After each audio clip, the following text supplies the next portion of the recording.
But first, a manhunt is underway after shots were fired during a home invasion. I'm Savannah Louie. Atlanta police now looking for the person responsible as a man recovers at the hospital. We have Atlanta News First Dawn Shipman, who is along Roselle Drive in southeast Atlanta following the search for the suspect.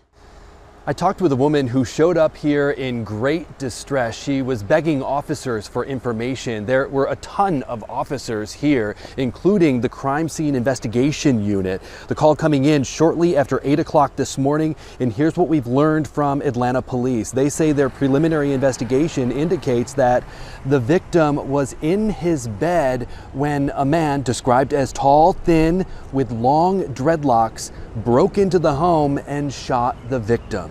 Shortly after we arrived, we talked with Sandra Thomas. She showed up again, asking officers for help, wanting to know what was happening. Here's what she said. She said, "Mama, Toot been shot." That's his nickname. His name was DeMarcus. I said, "Been shot?" She said, "Yeah, they're going to carry him to the hospital." And now you talked to police and police... They didn't give me no information no more, and I can't go in the house. That shooting victim was rushed to Grady Memorial Hospital. Atlanta police say that the suspect fled the scene. In southeast Atlanta, Don Shipman, Atlanta News First.